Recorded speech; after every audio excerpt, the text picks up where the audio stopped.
चाहत तू मेरी पहली, पहला है प्यार मेरा, तुझसे आबाद जैसे दिल का करार मेरा, हर पल रहे साथ तेरा, हाथों में हो हाथ तेरा। तू आशिकी मेरी कब से, मेरी इल्तिजा है यही रब से, तू ही मिले मुझे हर जगह, मेरे खुदा मेरे खुदा।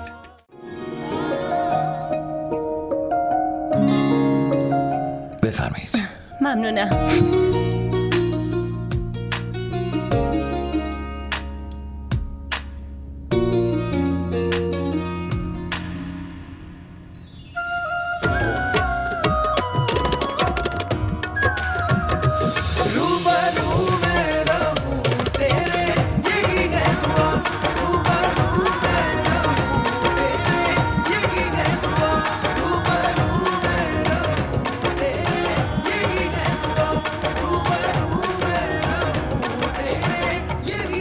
کجا بودی؟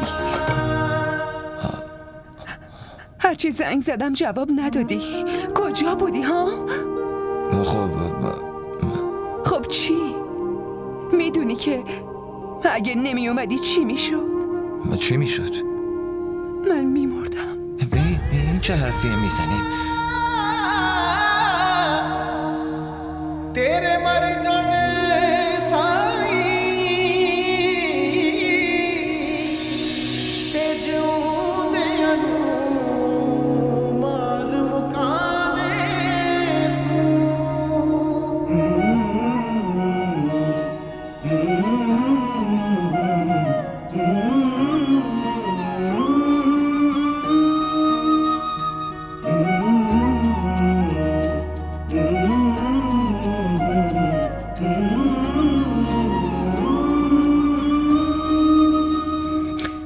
هنوز نیومدن دلم بدجوری شور میزنه. به دانیال زنگ زدین؟ نه خاله.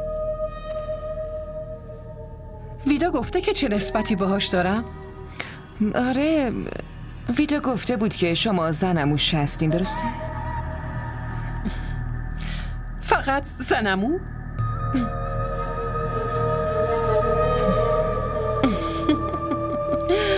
میبینین عروستون از روز اول داره بهتون دروغ میگه. دروغ؟ چه دروغی؟ واقعیتو بهتون نصف نیمه گفته. این دروغ نیست؟ من فقط زنموی ویدا نیستم، مادر شوهر سابقشم. یعنی ویدا عروس شما بوده؟ بله. یه پسر داشتم که ویدا با مظلومیت و محبتش اونو ازم گرفت و پسرمو به دام انداخت. اونم حسابی لش کرد و با ویدا ازدواج کرد. همون کاری که پسر شما کرد.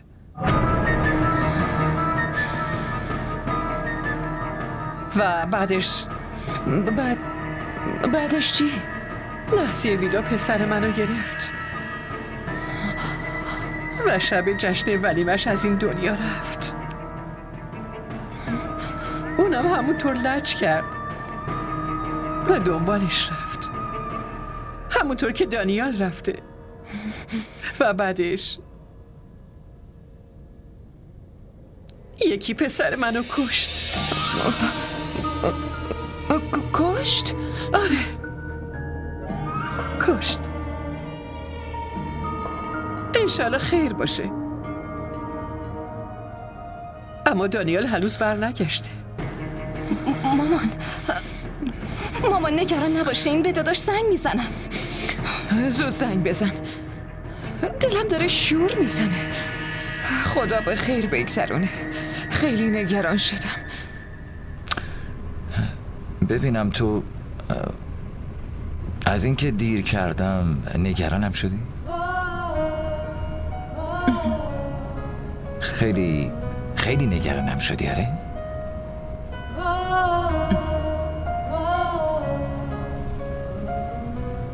میدونی این نشونه چیه؟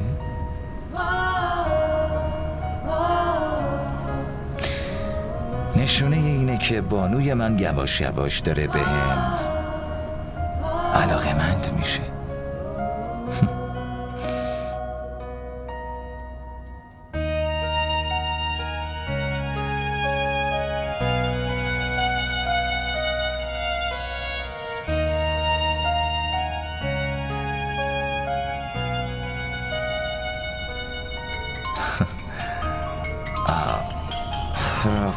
رافعه داره زنگ میزنه.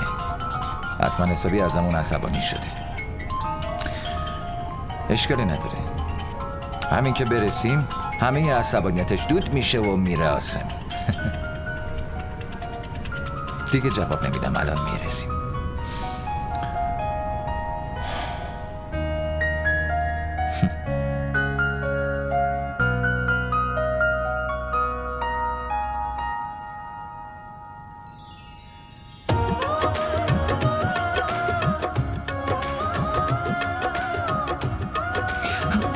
اینا که اومدن.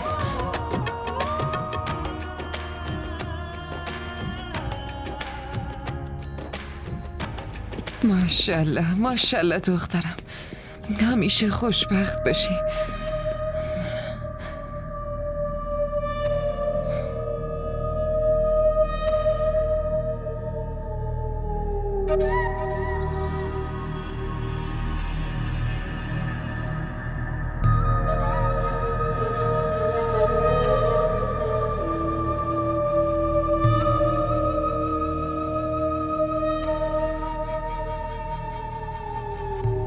چی شد؟ مامان داداش جواب نمیده. خدای من، دیدی؟ این دختر بد جوری نحسه. خدا به خیر کنه. امیدوارم نحسیش پسر شما رو نگیره.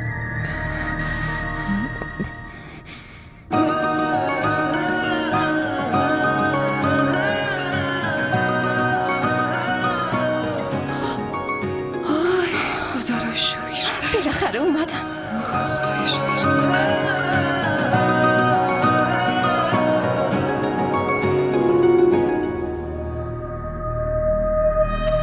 خیلی خوششانسین. حتما کار خیری کردین که پسرتون صحیح و سالم برگشت. ولی یه چیزی بگم، نحسی این همه عمر با دانیال میمونه. مواظب باشین. پسرم کجا بودین؟ ما خیلی نگرانتون شدیم. آخه فکرای عجیب و غریب تو سرم میومد. پسرم آخه اگه یه وقتی چیزی میشد چی؟ آبجی خدا رو شکر هر دوتاشون به خیر و خوبی اینجا. ماشاءالله پسرتون خیلی جذابه. فقط خدا از شر دیگران حفظش کنه.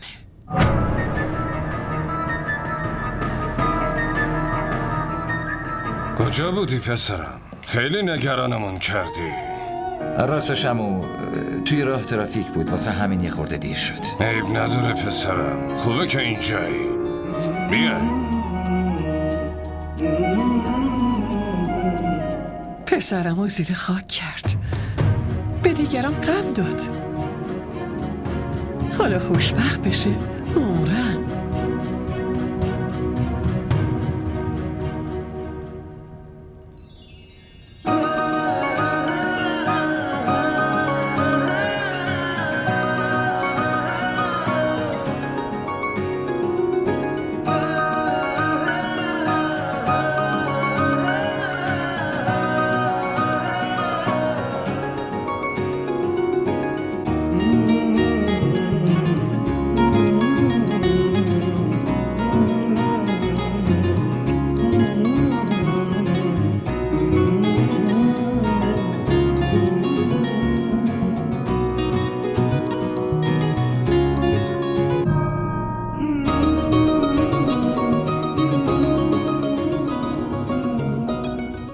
خدا رو 1000 مرتبه شکر، همه چی خیلی خوب پیش رفت.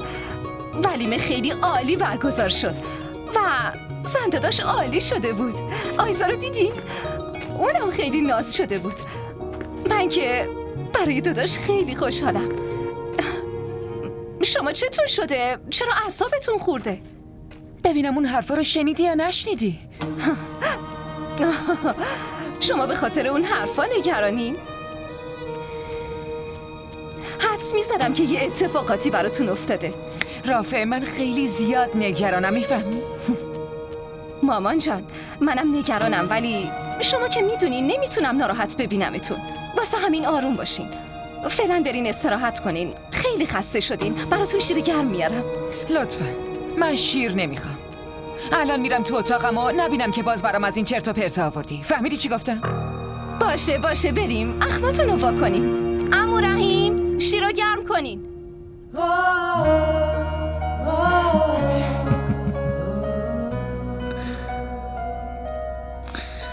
راستی نگفتی که چرا دیر کردی؟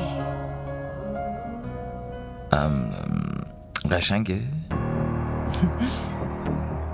آره خیلی قشنگه. خب بگو دیگه چی شده بود؟ خب راستش یه اتفاقی برام افتاد. اتفاق؟ نگران نباش. فقط وقتی داشتم می اومدم دنبال تو توی ترافیک گیر کردم. گفتم از میون برم. اون خیابونا راهش خوب نبود، تاریکم بود و یه دفعه از جلوی روم یه ماشین با سرعت زیاد زد به ماشین من. ولی خدا رو شکر هیچ کس آسیب ندید. از لب مرگ برگشتم. بسه. لطفاً دیگه ادامه نده لطفاً.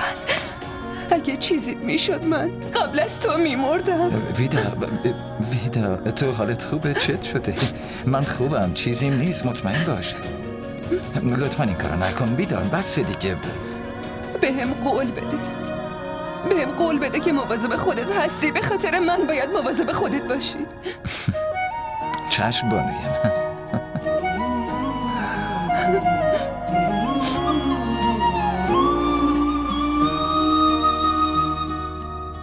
चाहत तू मेरी पहला है प्यार मेरा, तुझसे आबाद जैसे दिल का करार मेरा, हर पल रहे साथ तेरा, हाथों में हो हाथ तेरा। तू आशिकी मेरी कब से, मेरी इल्तिजा है यही रब से, तू ही मिले मुझे हर जगह। मेरे खुदा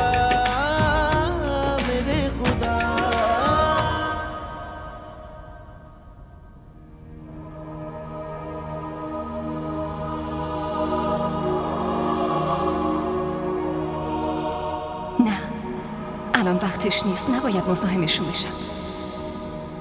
قهوه فعلا خیلی مهم نیست.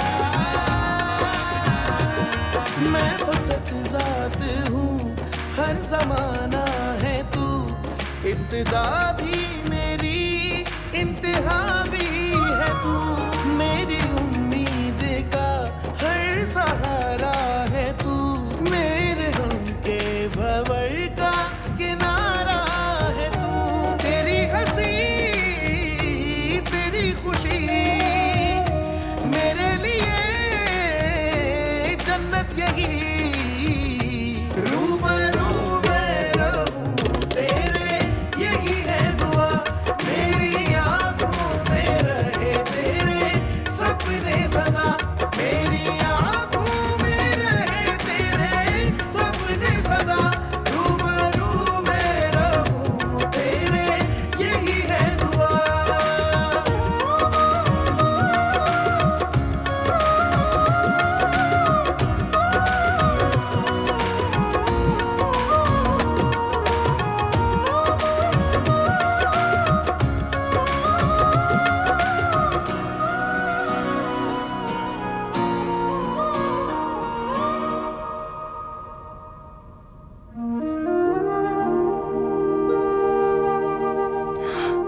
همش میگفتیم به حرف بقیه کاری ندارم تا آرامش خودم و خونه رو به هم نزنم. همین بود؟ آخه اما نسیم هم زنموشه هم مادر شوهرش. اون مادر شوهرش بود، دیگه نیست. اما اون گفت که یه پسر داشته که اونم به حکم خداوند اجلش فرا رسیده، درسته؟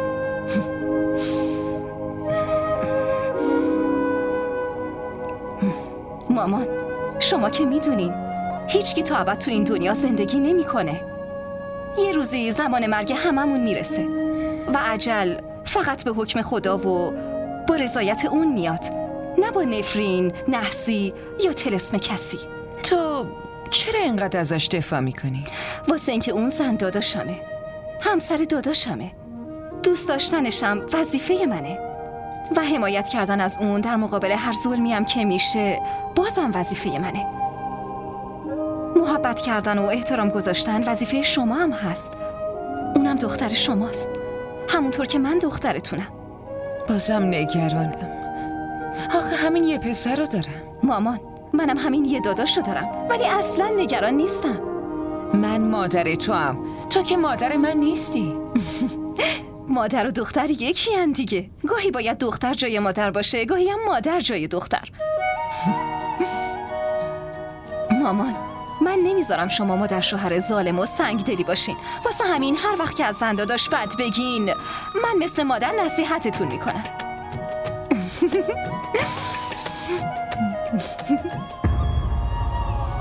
نفیسه، من باورم نمیشه که آقا سعید در ظاهر اینقدر خوش اخلاق و مهربونه و از درون اینقدر سنگ دله. کسی با برادرزاده یتیم و زن داداشش همچین کاری میکنه؟ اون حتی اون روز منکر شناختنمون نشد. وقتی اون شب سنگدلی شد دیدم خیلی متاسف شدم. شما فقط متاسف شدین، ولی من عصبانی شدم آقا عیاض. چطور؟ آقا سعید خودشو با اونا غریبه میدونست، خانمش هم همینطور. خدایا منو ببخش، دیشب دشمن ویدای بیچاره شده بود. آره، میدیدم که چطور در مورد ویدا حرفای مزخرف میزد. آبجی زینب خیلی اذیت شد. من که از رفتار و حرفای اون خانم واقعا متاسفم. آقا عیاض، یه چیزی بگم؟ اگه شما زینب و خواهرتون میدونین، پس این نسبت رو با مسئولیت تموم قبول کنین. خدا بهتون پاداش بزرگی میده. شک نکن که آقا سعید دستور خدا و پیامبرش رو فراموش کرده. تو که میدونی دست کشیدن رو سر یتیم و مسئولیتش رو به عهده گرفتن بزرگترین ثواب برای ماست. و ظلم کردن به یتیم بی پناه چه عذاب بزرگی داره. کاش آقا سعید و همسرش اینو میفهمیدن. شما اینجا نشستی؟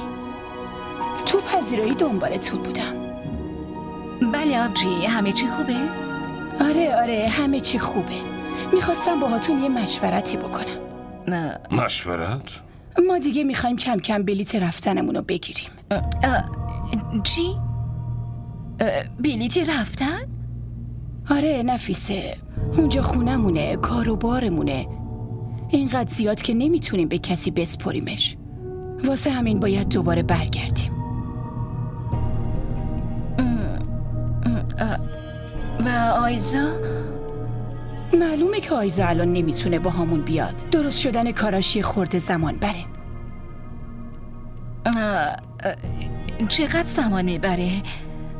من شنیدم اونایی که اینجوری میرن چند سال منتظر میمونن.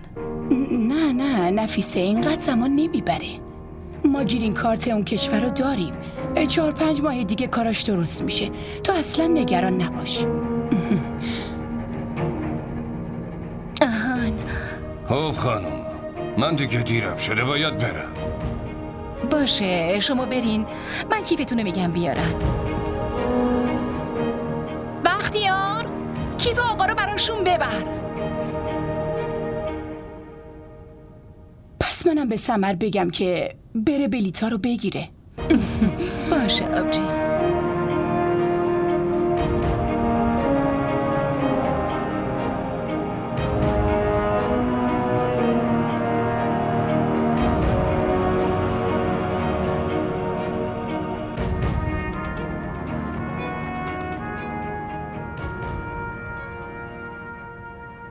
شک نکن که آقا سعید دستور خدا و پیامبرش رو فراموش کرده. تو که میدونی دست کشیدن رو سر یتیم و مسئولیتش رو به عهده گرفتن بزرگترین ثواب برای ماست. و ظلم کردن به یتیم بی پناه چه عذاب بزرگی داره. کاش آقا سعید و همسرش اینو میفهمیدن.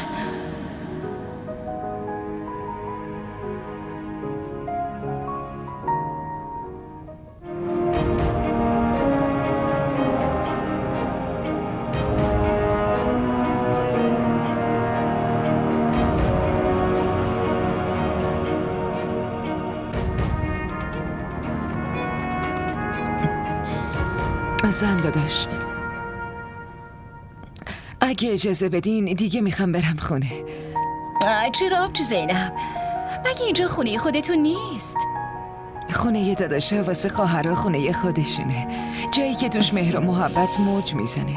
اما زن داداش، جایی که بچه‌مون باشه برگشتمون لازمه، نه؟ آبجی زینب، دختر رو که شوهر دادین، داداش جاوید هم که نیست. حالا اینطوری تنها موندن توی اون خونه مناسب نیست. عیازم که دیشب بهم گفت که نذارم جایی بری، اینجا باید پیش ما زندگی کنی. محبت داداش عیاز برای من کم از نعمت خداوند نیست، ولی بازم اگه شما اجازه بدین باید برم خونه خودم. آبجی زینب،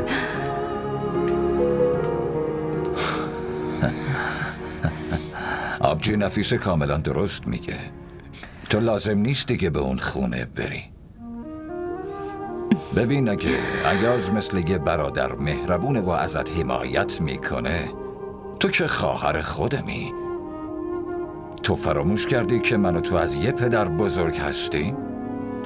نه داداش سعید، شما درست میگین، ولی زن داداش، اگه به من اجازه میدادین خیلی بهتر میشد. باشه آبجی زینب، اگه میخواین برین میتونین برین، ولی حتما عیاز با داداش سعید حرف میزنه و دوباره شما رو برمیگردونه خیلی زود. بعدش دیگه نمیذاریم برین. این از مهربونیشونه. گوش کن چی میگم زینب.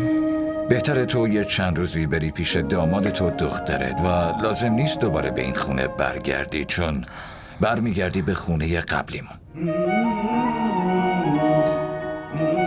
خونه قبلیمون؟ اونو میگین؟ داداش سعید، شما اون خونه رو نفروخته بودین؟ نه زینب، من اون خونه رو نفروخته بودم. همون موقعم از فروشش صرف نظر کردم. اون خونه هنوزم مال خودمونه، مال خود شماست، همونطور که قبلا اونجا زندگی میکردیم.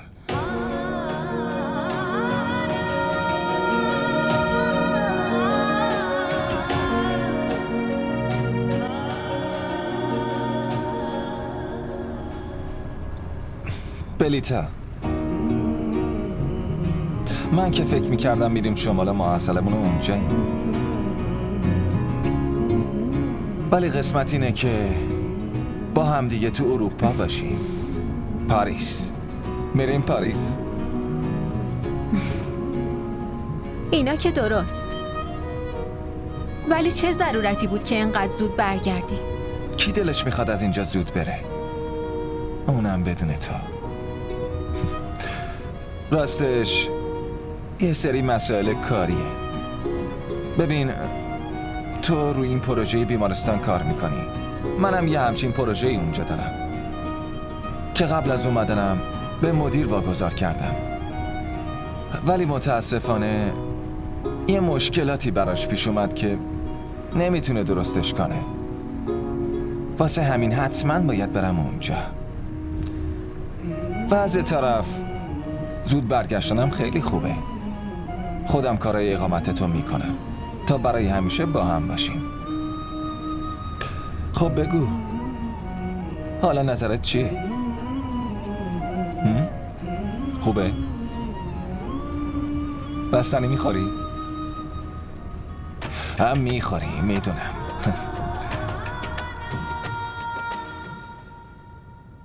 خاله ناراحت نشه. از چی ناراحت بشه؟ از اینکه میریم خونه مامانم.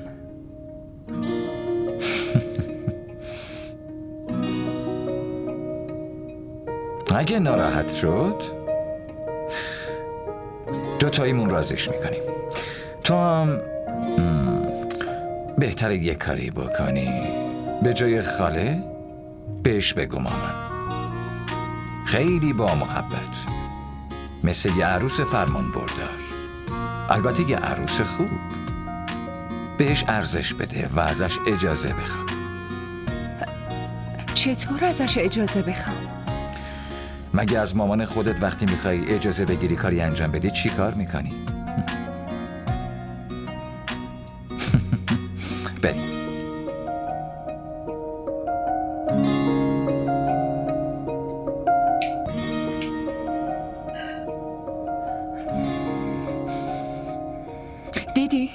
دیدی ساعت چند شده؟ از صبح کنار اون نشسته. نگاه، تو 2 شب اون دختر پسرمو تو مشتش گرفته. بعد تو میگی خیلی مظلومه. عجب. مامان نازم، آخه چرا انقدر عصبانی میشین؟ همین دیروز ولی داداشمو گرفته بودین، تا صبحم که همینجا پیش خود شما نشسته بود. حالا که پیش زن داداشه دیگه چه فرقی به حال شما میکنه؟ تو خواهر شوهر اون بمون، لازم نیست خواهرش باشی. مامان جان، شما مادر شوهرش نشین، من خواهرش هستم. ببینم مادر و دختر دارین چی میگی؟ وقتی تو به یاد مامانت نیستی ما دوتا معلومه با هم حرف میزنیم دیگه. چی شده مگه مامان؟ زن داداشم، رنگ سیاه خیلی بهتون میاد. ممنون. به نظر میرسه واسه بیرون رفتن حاضر میشی. بله، من میخواستم برم خونه مامانم، اگه شما اجازه بدین. خونه مامانت؟ آره، البته اگه شما اجازه بدین. آره، چرا که نه، شما میتونین پیش خاله زینب برین. مامان خب شما هم بیاین دیگه. من بیام چیکار؟ شماها برین. مامان خیلی خوشحال میشه. آفرین، منم تنها بمونم؟ نه شما هم بیاین. من یکم حالم خوب نیست. مامان چتون شده؟ الان خوبین شما؟ خاله اگه حالتون خوب نیست ما نمیریم. نه چیزی نیست، حالا که شما حاضر شدین خب بهتره برین دیگه. من اونقدرم حالم بد نیست داره. یکم استراحت میکنم. راستش فشار خون مامان یه کمی بالاست. اگه یکم استراحت کنه کاملا خوب میشه. شما نگران نباشین، من حواسم بهش هست. شماها برین. اما حال مامان خرابه، یعنی گفتم که شما برین، من پیشش هستم. خیلی خوب بریم. مطمئنی؟ مواظبش باش. خداحافظ. بریم.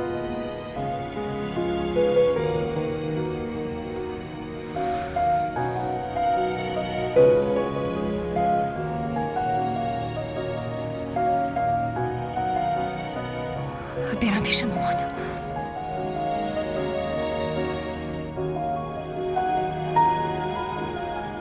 2 روز خونه نبودم، ببین چه گرد و خاکی همه خونه رو گرفت. سلام علیکم. علیک سلام. علیک سلام. سلام علیکم. ماشاءالله. علیک سلام پسر گلم، هر دوتون زنده باشین مادر. مامان میدونستم همین که بیاین کارو شروع میکنین. اینا که چیزی نیست، کارای خونه رو که باید انجام داد. نه برین شما برین داخل بشینین، منم الان براتون چای. شما چرا درست کنین؟ من خودم میارم. لازم نکرده. تو چرا باید چای بیاری؟ ها؟ پسرم اومده با چایایی منم خیلی دوست داره، خودم میارم. آره چایای خاله حرف نداره. بریم مادر بشینیم. آفرین دخترم، خودم چند دقیقه دیگه میام.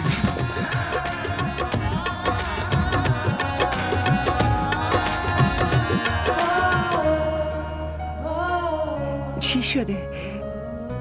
چرا اینطوری نگاه میکنی؟ دارم تبدیل رویا به واقعیت رو میبینم. رویا؟ عشق تو واسه من یه رویا بود و برای واقعی شدنش یه عالم نظر و نیاز کردم ویده. و الان حسش میکنم تمام عشق تو، همشو.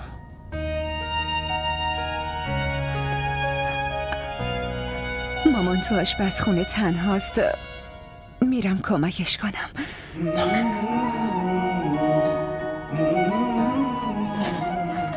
اون چیزی که فکر میکنم درسته مگه نه؟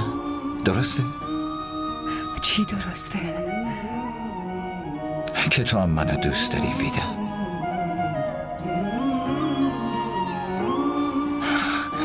ویدا بگو که توهم نزدم. توهمو نمیدونم، ولی حتما خوششانسی منه.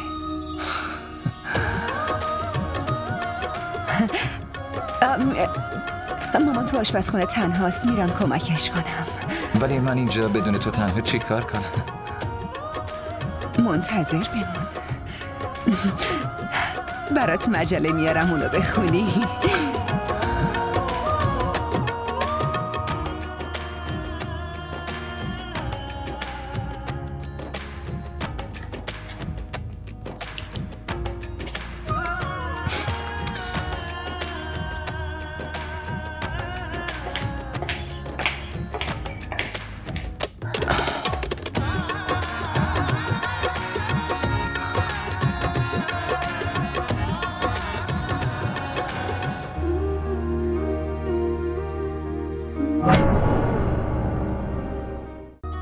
चाहत तू मेरी पहला है प्यार मेरा, तुझसे आबाद जैसे दिल का करार मेरा, हर पल रहे साथ तेरा, हाथों में हो हाथ तेरा।